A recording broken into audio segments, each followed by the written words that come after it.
Okay, cool.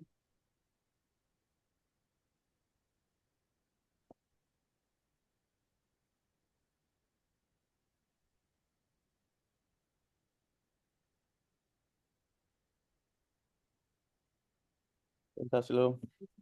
Hello.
Yeah, no, I sent the wrong thing in the email earlier. You can.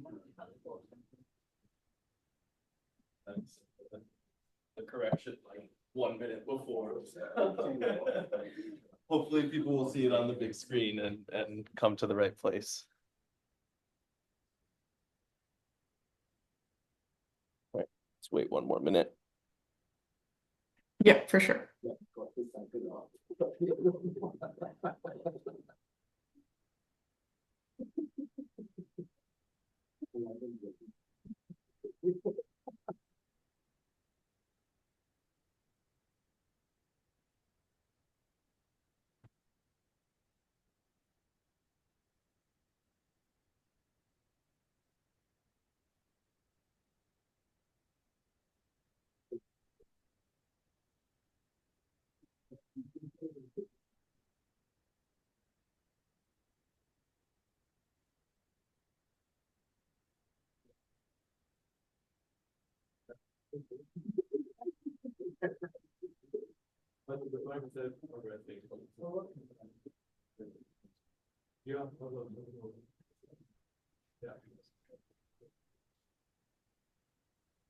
All right, why don't we get started? It looks like we've got a critical mass online and in person as well.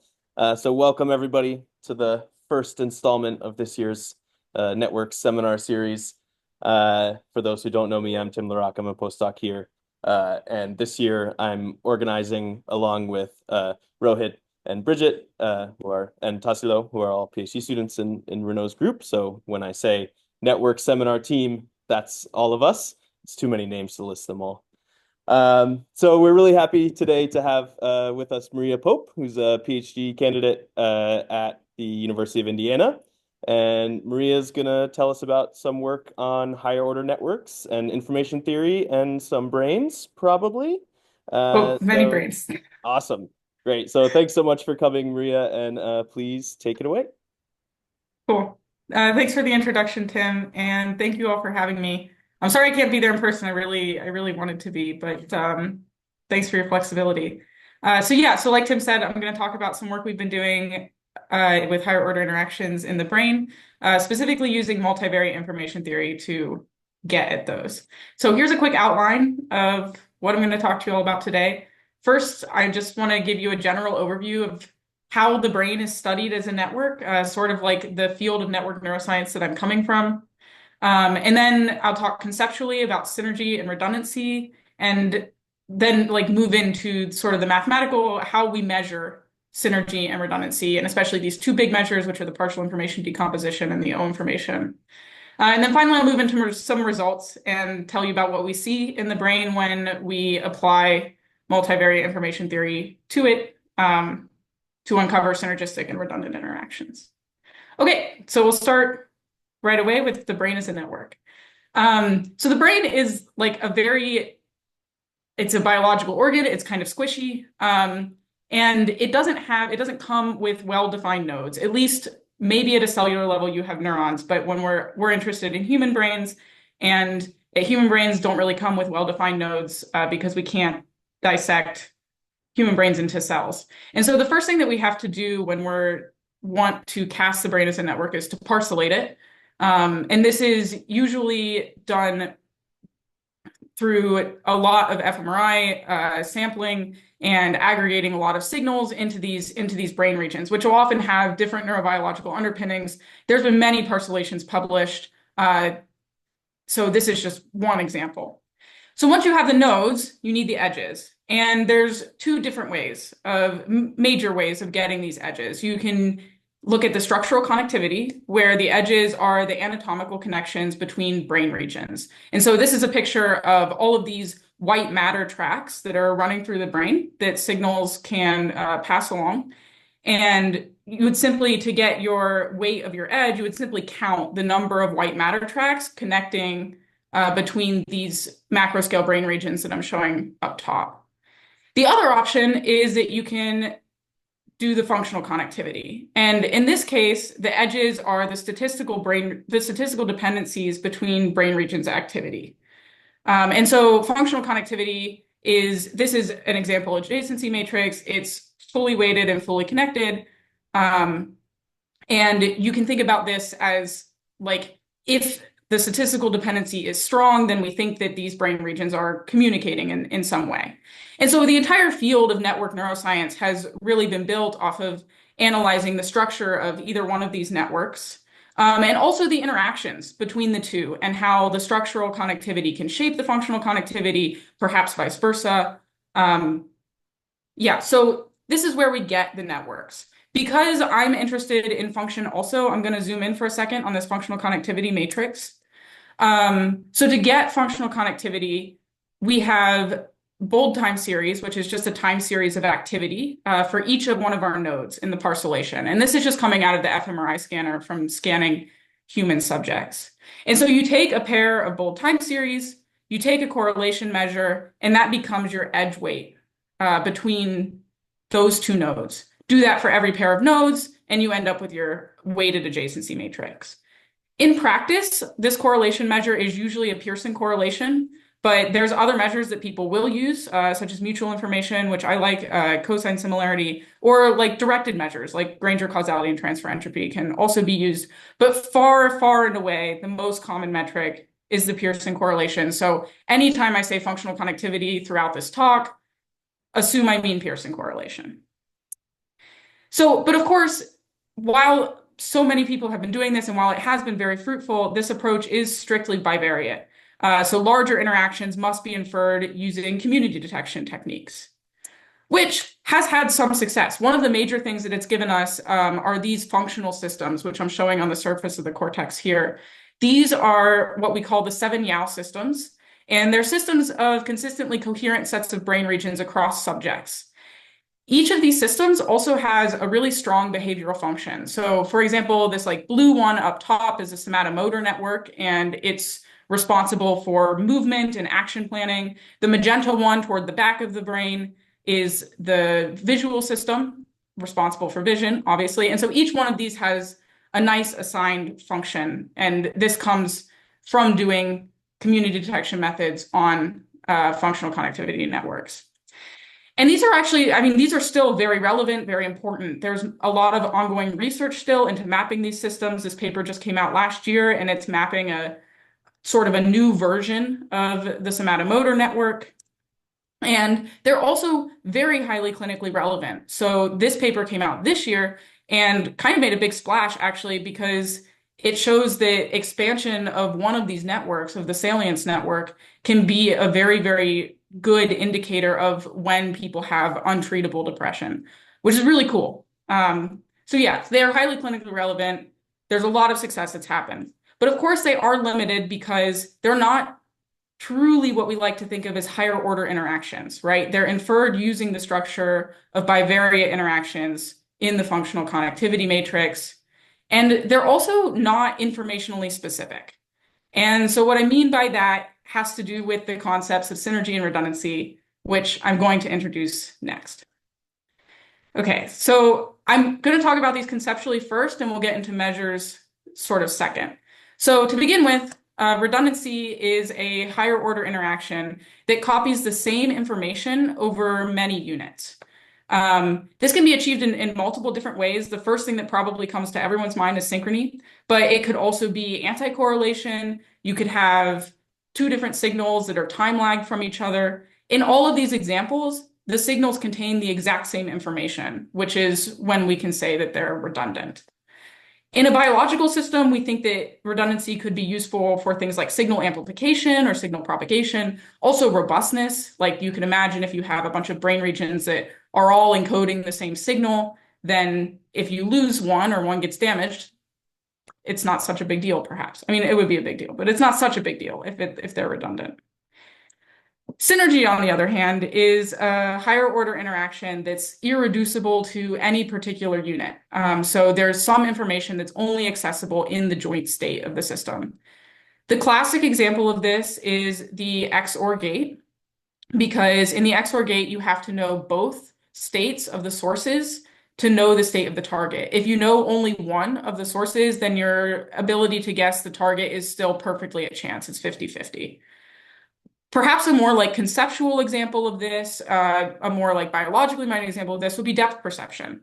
You need both of your eyes to see depth. It's if you lose one eye, you lose depth perception, right? And it's not contained in either eye. It's something that you get from having both eyes together.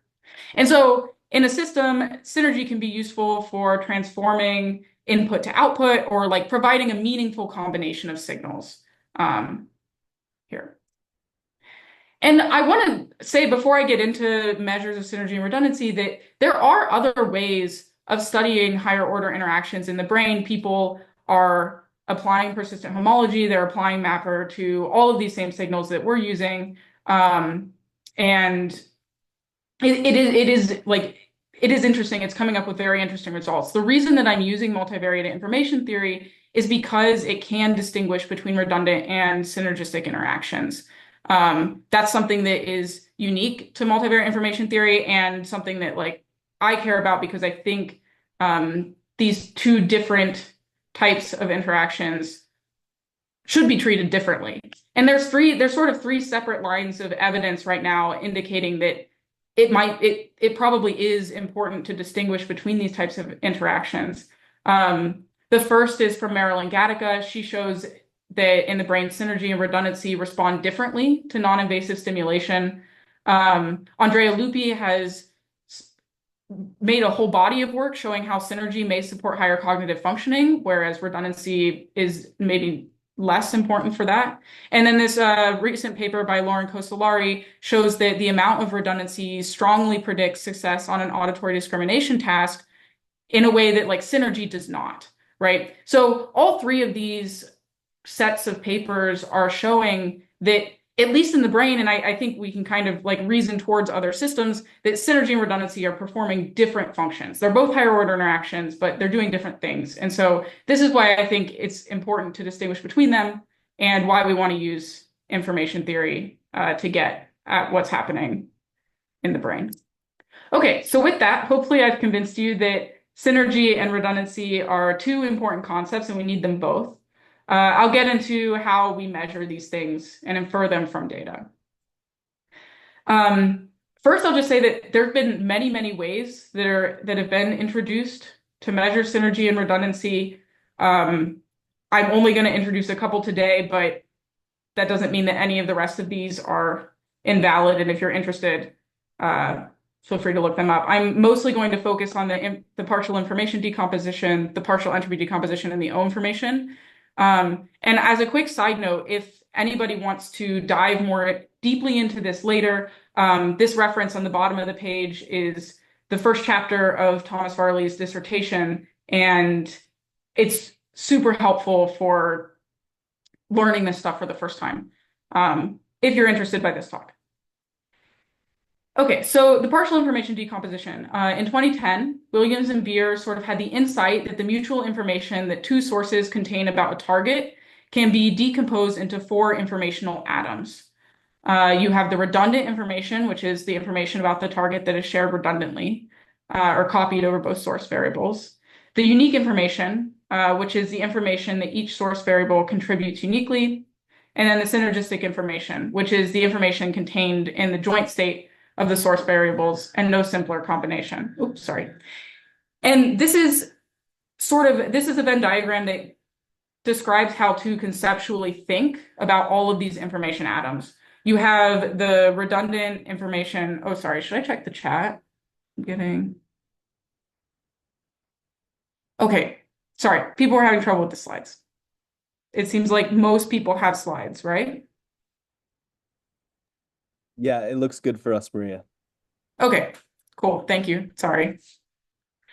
Okay, so you have the redundant information in the middle, right? Because that's the information that's shared by both of the variables. And then the unique information are those two circles with 1 and 2 in them. And then the synergistic information is sort of the information that you get from having the extra information you get from having both of those variables together. And so the relationship between these informational atoms can be ordered as a lattice, where each atom on the lattice includes the information from the atoms below it, as well as its own information. So what you do is you define a redundancy function, calculate it for the first atom, and then you can move up the lattice by subtracting off all of the lower atoms. And so this is what that lattice looks like for two sources in a target. So a quick reminder here that partial information decomposition always needs sources and targets. And so there's actually 3 variables at play here, even though you're only decomposing the sources. And this is what that lattice looks like for 3 sources in a target. So again, there's 4 variables in play. One of them is the target. And the number of atoms, you can tell that the number of atoms here got a lot bigger. And actually the number of atoms scales according to the Dedekind numbers, which makes the partial information decomposition incalculable for large interactions. And by large, I actually don't mean that big. It's just greater than 8 variables is going to be impossible to calculate. And so this is kind of a problem. And it's not the only problem that the PID has when you're applying it to data. Of course, you have this explosion of the number of atoms, but you also have the fact that the system must be divided into sources and targets, like I said on the last slide. And this is difficult, especially for a system like the brain, where you have these macro scale brain regions, but there's no a priori way to know which brain regions may be sources and which brain regions may be targets. At the level that we're working at, we actually think that all brain regions are probably communicating bidirectionally. And that's probably true in a lot of other complex systems. You might not know going in which things to treat as sources and which to treat as targets. And then the third limitation is, of course, that the redundancy function is not a given. You have to select it based on your own concept of redundancy. There's been many, many different redundancy functions that have been introduced, and all of these can actually lead to radically different descriptions of the system. They won't necessarily give the same values for all of the informational atoms in the same system. And so again, knowing which redundancy function best suits your problem of interest is an issue. So in 2017, Robin Insay introduced the partial entropy decomposition, which is slightly different than the information decomposition because it uses the same lattice to decompose the thing, but it decomposes the entropy instead of the mutual information.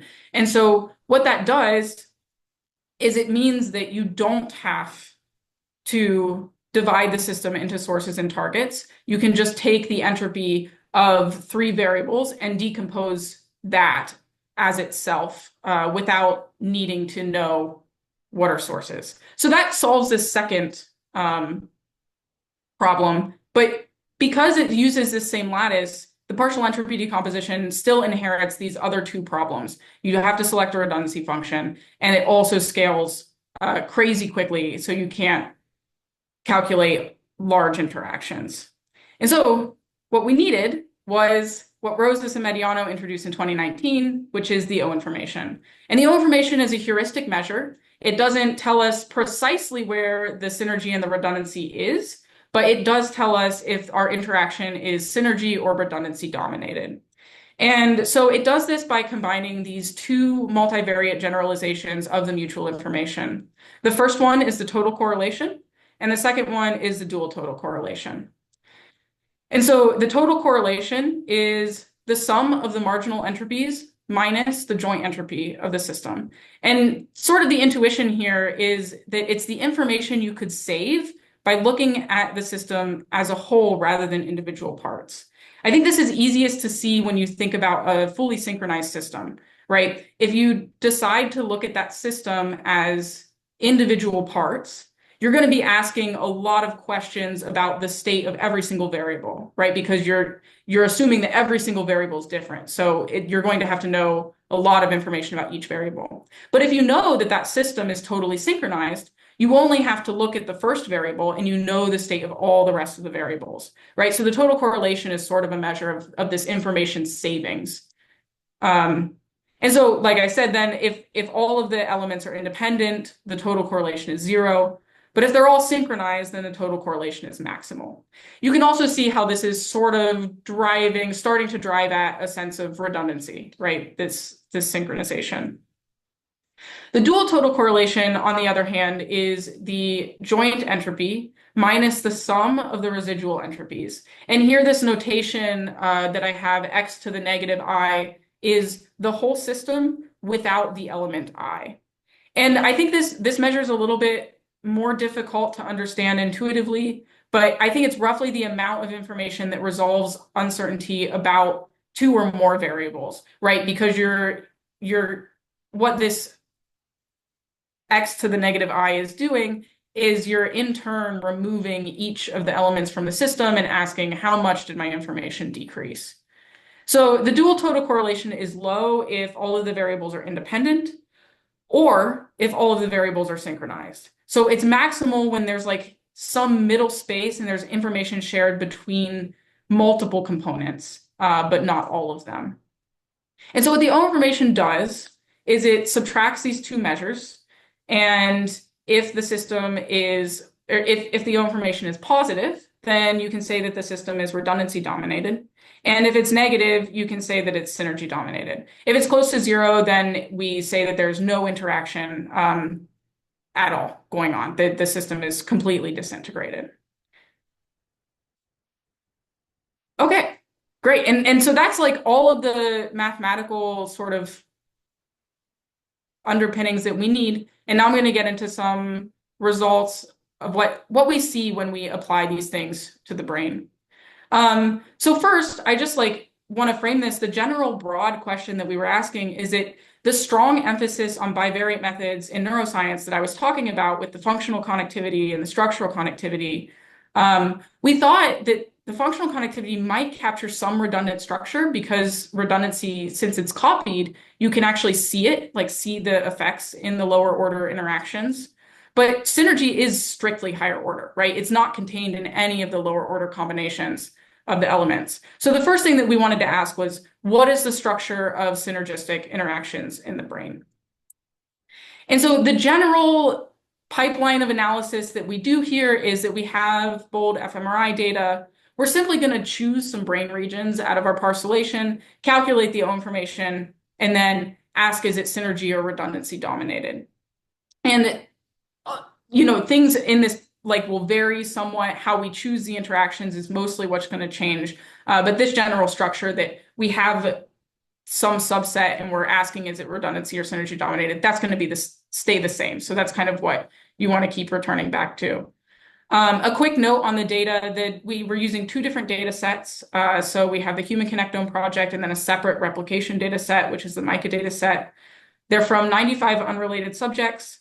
And probably the most important thing on this slide is that all of this is Gaussian data. And so we're using closed form Gaussian estimators for all of our calculations, information theoretic calculations here. And the other thing that I should say, again, right before I get into the results, is that in a system of 200 brain regions, elements, general things, are a total of 1.6 times 10 to the 60th possible higher order interactions if you're considering all of the interaction sizes independently, which for synergy, maybe not for redundancy, but for synergy, there's good reason to think that you must consider them all independently because synergy is something that is contained only in the joint state. And we're never going to be able to do an exhaustive calculation of all of these higher order interactions. And so how you choose to sample these interactions really matters. And that's very important. And so at least for this first set of results where we're asking just simply what is the structure of synergy in the brain, we chose 4 different strategies. First, we did random sampling of interactions. We did an optimization through simulated annealing. We did ordered sampling with respect to those Yao systems I talked about at the beginning. And we also did an exhaustive calculation of all triads using the partial entropy decomposition. And so I'll sort of walk you through the results from each of those and hopefully build a bit of a story about how synergy looks different than what we can see when we're just looking at redundancy. Okay, so to begin with, in random sampling, we sampled sets of brain regions until we found 5,000 synergistic subsets per subset size. And then we use these to estimate the number and fraction of synergistic subsets in the entire system of subsets of that size. So in this first plot, I'm showing you the estimated number of synergistic subsets for both of our data sets. And as you can see, as the subset size grows, the number of synergistic subsets is always increasing. But the fraction of synergistic subsets in the second plot is greatly decreasing. So this first plot is largely just due to combinatorics. You have a lot more possibilities as your subset size grows. The second plot is showing us that actually the brain, because as you expand your subset size, the brain contains more redundancy than it does synergy. And so this is just a very quick plot showing you the participation frequency of individual nodes in a random sample of 100,000 synergy-dominated 10-node subsets. And the most important thing to talk about with this is just that every single brain region participates in a synergistic interaction at least once. Some do much more than others, but synergy is ubiquitous in the cortex. Everything was involved, right? So this is really something that exists. It's something that is perhaps not being captured by our more traditional functional connectivity methods. So going beyond the random sampling, we wanted to ask what would an optimally synergistic subset look like? What would it look like if a subset had very strong synergy? And so what we did is we performed a simulated annealing algorithm 5,000 times for each subset size. And here the objective function was just to lower the O information, so more and more negative O info. And so on this plot, I'm showing you the optimal O information found against the subset size that it was searched at. And as you can see, we found that optimally synergistic subsets were between sizes of 8 and 10 nodes, 8 and 10 brain regions. But most interestingly to me, I think, is we didn't find any synergistic subsets at all for sizes larger than 25 nodes. So really, as you're growing larger, the brain is becoming awash in redundancy. And yeah, so we can talk. I think as I go through this talk, it'll become a little more clear why that is the case. But again, we can talk about that a little more in the discussion section as well. And here, the red points really just represent irreducibly synergistic subsets. So these are subsets where if you remove each node in the subset in turn, the synergy of the subset never increases above that with all of the nodes. So that was kind of a null model to make sure that the synergy we were seeing was true synergy and not just something that was happening in the lower order interaction, that it was actually specific to the size of that interaction. And then this is a plot of the frequency of participation in these maximally synergistic subsets at size 10. And as you can see, it looks quite different than the plot I was showing you before from just the randomly sampled subsets. Here we're getting very specific brain regions that are participating in these interactions. It's very localized to particular nodes. And so the natural question to ask is why those brain regions? And it has to do with the pattern of signals that is coming in the structure of signals that's in the brain, and that's going to become clear in the next section of results. So first, just to summarize, synergy is prevalent in the cortex, but could we have seen it using bivariate techniques? Maybe we could have seen redundancy using bivariate techniques. That's the next thing we're getting into is how do synergistic and redundant interactions relate to results from bivariate methods? So the very first thing, of course, that we wanted to compare to is this functional connectivity, which again, as I said previously, here I'm really just meaning the Pearson correlation between every node pair. And so we wanted to ask, are nodes that participate in randomly sampled synergistic subsets likely to be functionally connected? Are they likely to have a strong Pearson correlation? And in this plot, each point represents one of the 19,900 possible node pairs in our data set. And as you can see, as the co-participation frequency on the y-axis, as it gets higher, the functional connectivity of those nodes pairs actually becomes more likely to be zero, right? You have all of your strongly functionally connected nodes toward the bottom. And this is the co-participation frequency in synergistic subsets. And so what this means is that a set of nodes with a low correlation may not be independent, as we generally assume when we see something with a low correlation, we assume that they're acting independently. But it may actually be integrated on a higher order level and be interacting synergistically. This is a really big consideration for anybody that uses correlation metrics, is that it very well could just be blind to and missing completely any higher order synergistic structures. The second thing we want to compare to are those Yao functional systems that I talked about at the beginning, especially because they are so important to our field and so clinically relevant. And so to do this, we did an ordered sampling where we sampled 20,000 subsets with nodes coming from a specified number of Yao systems. So basically, we restricted our subsets to have, say, nodes from all of a single Yao system, so all from the visual system. Or, for example, we restricted them to have nodes from like 5 different systems. So sampling five different systems had to be represented. And so in this first plot, I'm showing you the mean O information of sampled subsets as it decreases against the number of systems sampled. And so you can see that it decreases. It becomes more synergistic the more number of Yao systems that you sampled. And those red dots in the first plot are actually the O information of each Yao system just taken as itself, right, without any sampling at all. And so all of the Yao systems are positive. They're all redundancy dominated. And when you sample from multiple different systems, you become your subset becomes more synergistic.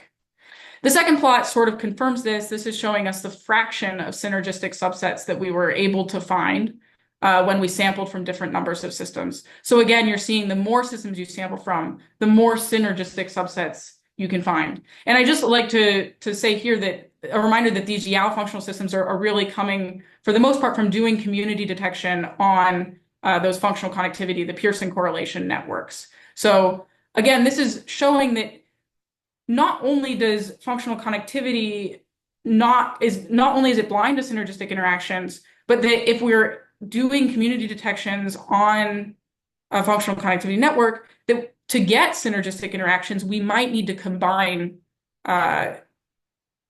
elements from multiple of the communities that are coming.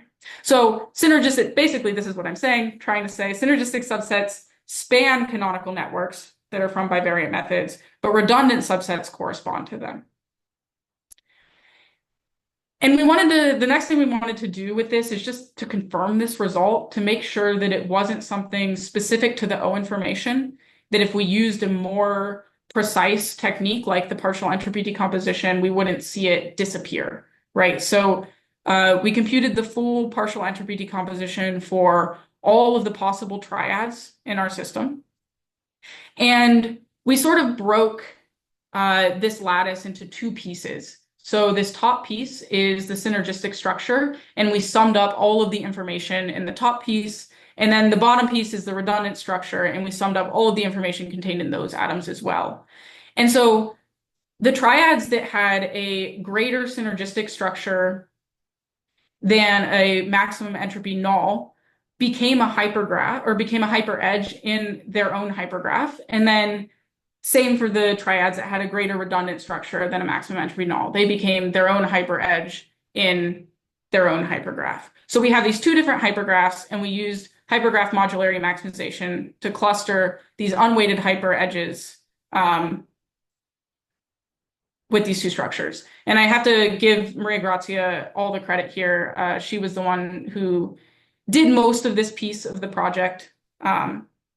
So that's her. And we found that redundant triads clustered very, very similarly to the YAO systems. So here is the co-occurrence in clusters of pairs of nodes.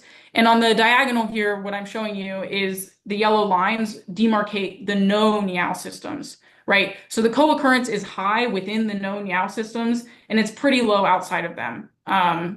And just for a visual comparison, this actually is the map of the YAO systems on top for the parcellation that we're using. And the second plot is the map that we found for our parcellation. And they overlap pretty well. I mean, I think this is actually remarkably close. In contrast, the synergistic communities revealed completely novel organization. I mean, we could talk for a while about what we think these communities are, but one thing that is for certain is that they definitely look different than the YAO systems. There's not very many, like the blocks here on the diagonal do not line up with the known YAO systems at all. And these are certainly novel communities. And actually, Maria Grazia went on to make another version of modularity maximization that maximizes redundancy within communities and synergy between communities. So it's sort of like a higher order form of community detection that was sort of inspired by her work on this project. And that's the paper that's in bold at the bottom here. So if you're interested, you can check that out. Okay, so to sort of summarize that whole section, we see that larger systems inferred using bivariate methods actually are able to approximate redundant higher order interactions pretty well, right? When we did our very fancy hypergraph community detection, we actually just get those systems back for the most part. But synergistic higher order interactions showed novel organization that tended to combine regions from different canonical systems. And this makes us wonder, like, perhaps they could be another set of relevant systems, another set of clinically relevant systems for other people to study. That remains to be seen, but it's a possibility. And that's why this work is exciting to us. And so the very final thing that I want to talk to you about today is how do redundancy and synergy change in time? And so very quickly, before I get into that, I'm just going to let you know how we calculate these things. I'll bring you back to the O information is composed of these two measures, the total correlation and dual total correlation, and both of these are made up of entropies. So entropies, we know from the work of Joe Lizier in his PhD thesis, can be written as the expected value over all possible states of the system. So all you have to do is get rid of this expected value term, and it gives us a value of an entropy for a single state. Because your system can only take on a single state at a single time point, that's considered the local entropy at that time point. You can simply substitute these local entropies back in to the equations at the top, and then you have a local form of the O information that has the same interpretation as the expected value form. And so I'll show you this slide again before I get into results, because again, it matters. How you choose to sample the interactions is really going to affect your results. For this particular set of results, we used 4 different strategies. We treated the whole brain as one large interaction, randomly sampled again, did an exhaustive calculation of all the triads and tetrads, and then finally an optimization through simulated annealing. I'm only going to talk to you about these last 3 today because treating the whole brain as one interaction actually as predictable from the simulated annealing results from the last section. It's just a wash in redundancy. It's not very interesting. Okay, so for random sampling, because we don't care so much about the identity of the brain regions, the thing that I wanted to assess mostly was how does the local O information relate to the expected value of the O information? Is there any sort of relationship between these two things?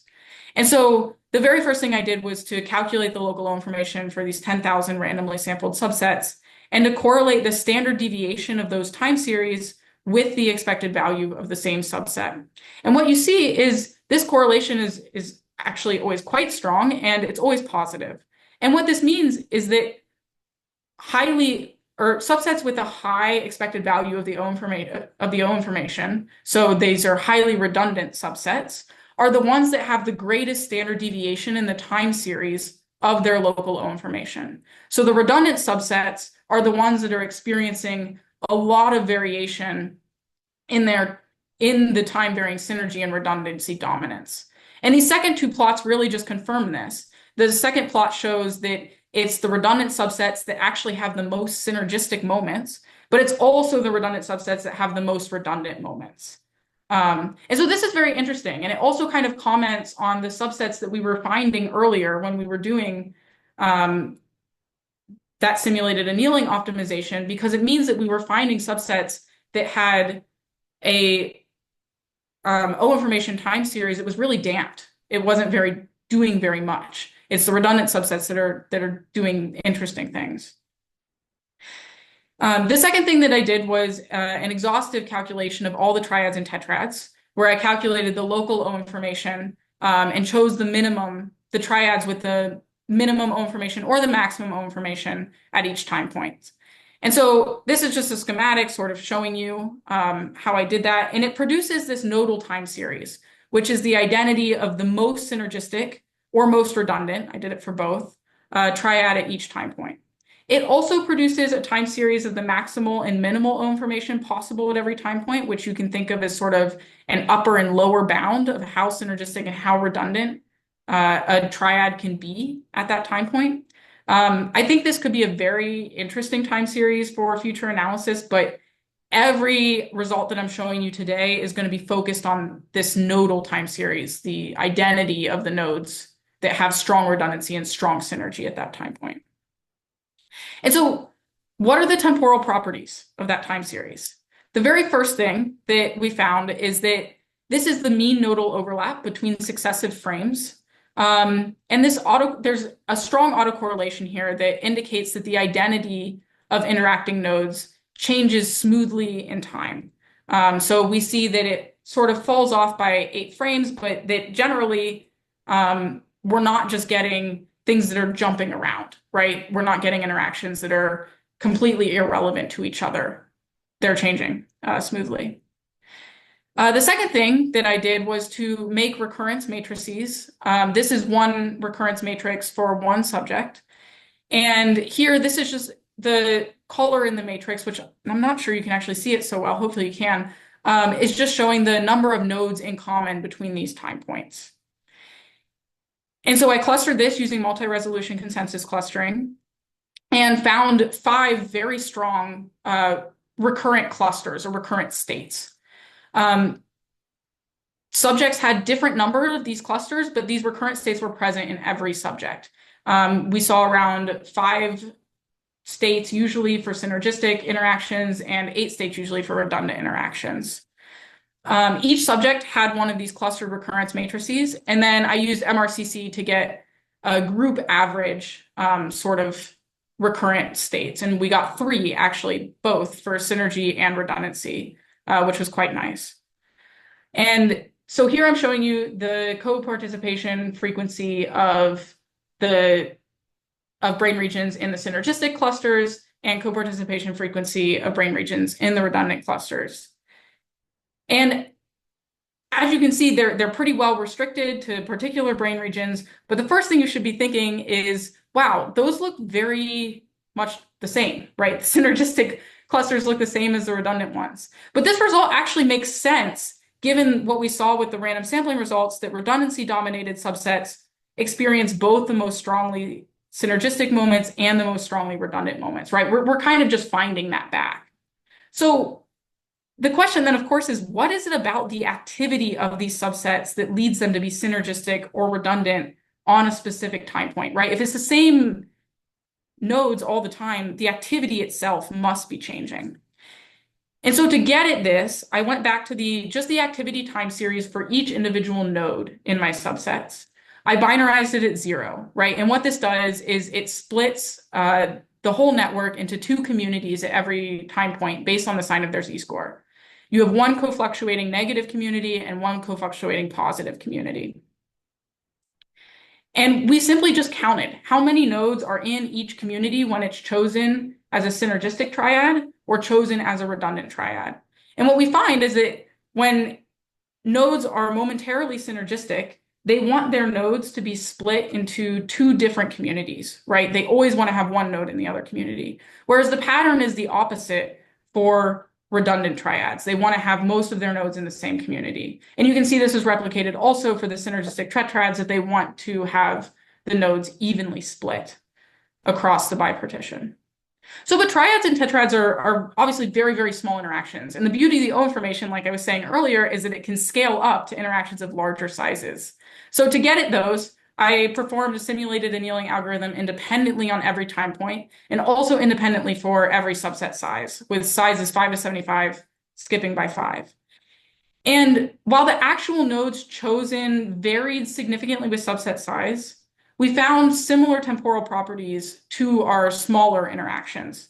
We saw, again, this like nice autocorrelation that indicates that the interactions are changing smoothly in time. And we also found significant recurrences in almost every scan and every subset size. So here I'm showing you an example recurrence matrix where the significant recurrences are marked in purple, and also the number of recurrences per subset size. These are the nodes that participate in these recurrences. So as you can see, the actual nodes, like I said, vary with subset size. But the fact that these recurrences are happening is, for me, the most significant thing that's going on. But of course, even more important than this, we saw that the bipartition, the momentary activity in relationship to the bipartition on the triads and tetrads was what was most important for deciding whether a triad or tetrad was momentarily synergistic or redundant. And so we wanted to see if this is the same for larger subsets. And it turns out that it was, and it was strongly significant difference for every single subset size studied. I'm just showing you 3 here, but it remains true that nodes in synergistic subsets tend to be split across the bipartition. So the fraction of negative and positive z-scores wants to be closer to half, whereas nodes in redundant subsets are more likely to be on the same side of the bipartition. So that fraction of negative and positive z-scores is going to be closer to 1. So to sort of summarize this section, because of the relationship with the bipartition, we can clearly see that synergy emphasizes different kinds of higher order interactions. It moves away from the focus on co-fluctuation and coherence that measures like the Pearson correlation would give us. And we also then have seen that both synergistic and redundant structures vary in time and have recurrent dynamics. And to summarize as a whole, this whole talk, we have seen that synergistic interactions are widespread in the brain and are not well captured using bivariate techniques, whereas redundant interactions can be. Synergistic interactions tend to include brain regions from multiple different functional systems, which are themselves redundant. Both types change smoothly in time and recur, and momentarily synergistic interactions include brain regions from both sides of the co-fluctuation bipartition.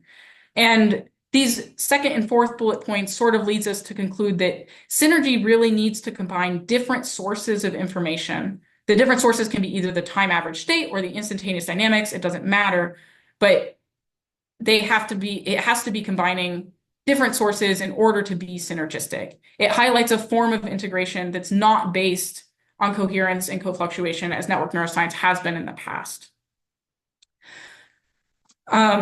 Of course, there's a million outstanding questions here. I think the biggest one for me as a neuroscientist, and maybe for anybody doing complex systems or interdisciplinary complex systems, is that these methods are very complicated, right? And using them, I think we've learned a lot about the signal and also the statistic. But what have we learned about the brain itself?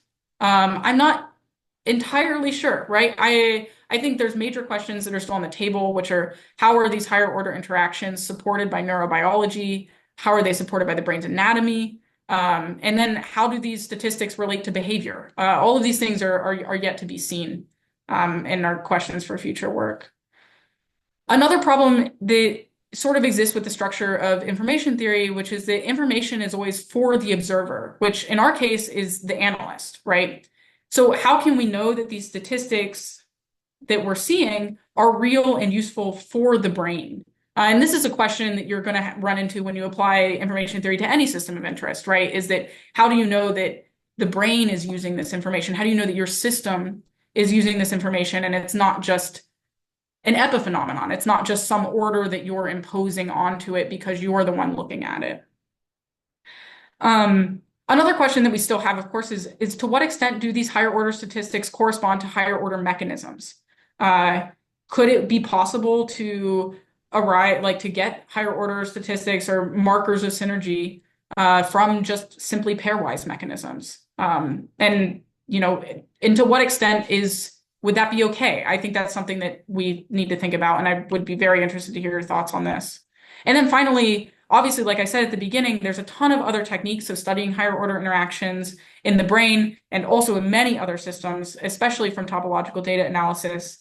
And I'd be very interested to see if those methods are capturing synergy or redundancy or possibly both. If there is a nice relationship, that would be amazing. I'm also curious to hear your thoughts on this. But with that, I will finish. Thank you so much for listening. At the bottom here are the papers that all of these results that I was showing today are contained in, and please feel free to contact me if you have any questions at all. Thank you.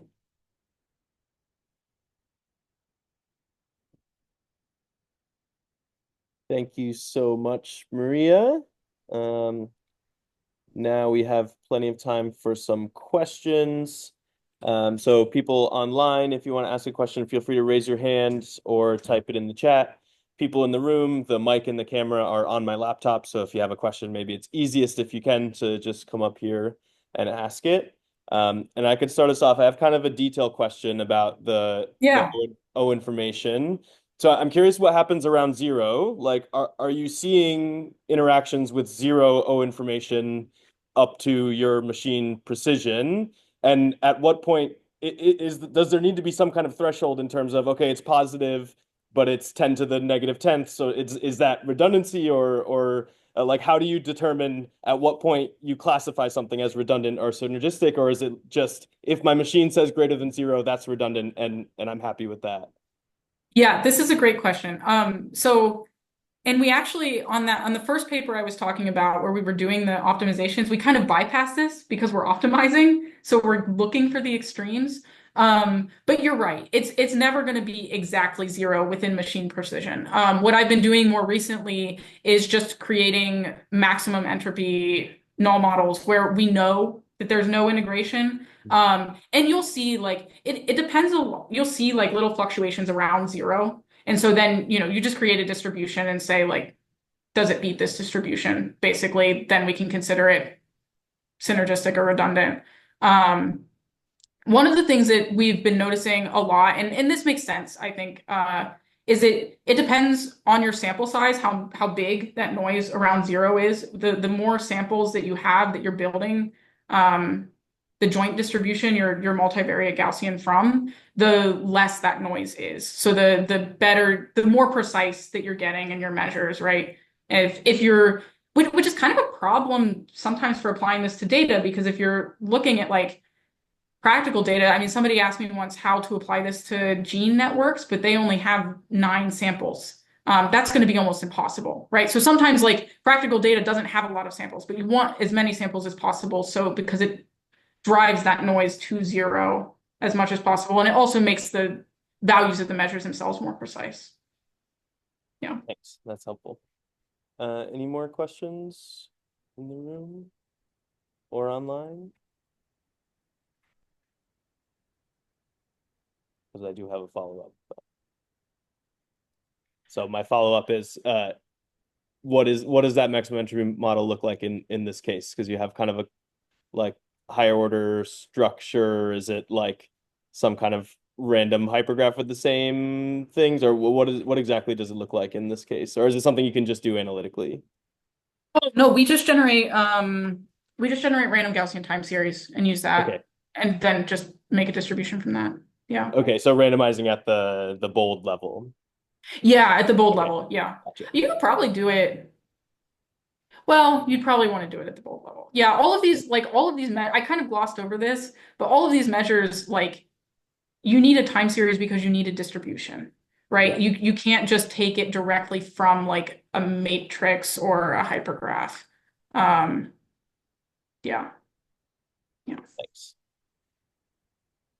Okay, one last chance for any questions from the room. Yeah, Bridget? Yeah, it's easier if you come up here, I think. Hi, thank you for a good talk. Can you talk a little bit more about the information theoretic measures from like a neuroscience perspective and how you think about those compared to like correlations or some of the other measures which are used in other work? Yeah, yeah. So I think one of the things that I like about the information theoretic measures from a neuroscience perspective is um, that they're not as particular about what the signal has to look like. So with the correlation measures, right, they're going to be maximized strictly by synchrony. You have to have your signals doing the same thing. And in the brain, that's like not always super practical. So you could imagine like if a brain region has a signal that it needs to send to another brain region, it has to actually physically travel along the white matter tract, right? So by the time that other brain region receives it, there's going to be some delay. And that's going on for every communication event that's taking place in the brain, right? So the fact that I think these measures are easier to sort of capture that kind of variance where there can be because it's not, if the correlation gets delayed, then it's not going to look as correlated anymore, right? Um, and so yeah, the correlation sort of assumes a zero lag. The information theoretic measures don't, which is nice. Um, and then I think also just as far as correlations go, there's an assumption that we have that things that are acting together or acting on each other are going to be doing the same thing. And I don't think that assumption necessarily always bears out, right? You could have two brain regions that are communicating very much, but say one is suppressing the other, or one is I don't know. Modifying in some way. I'm not like possibly amplifying the other, possibly like I doing some other complicated form of interaction. Again, correlation is like not going to be able to capture that so much. But I do think that at least redundancy and synergy would be able to get it added a lot more. The O information would be able to, mutual information probably also would be able to get at it more than what Pearson correlation would basically. Yeah. The other thing is that, of course, Pearson correlation is strictly linear. And so you get a boost because these are able to consider nonlinear interactions. So yeah, I don't know. That's kind of an extended meditation on that, but I hope it's helpful. Great. If there are no more, then let's thank Maria again. And yeah, thanks so much for coming, Maria. And we'll see everyone back here next week, same time, different room. So please keep an eye out for my emails and I'll get it right this time, I promise. And yeah, thanks everyone. Cool. Thank you, Tim. No worries. All right, I'll stop recording.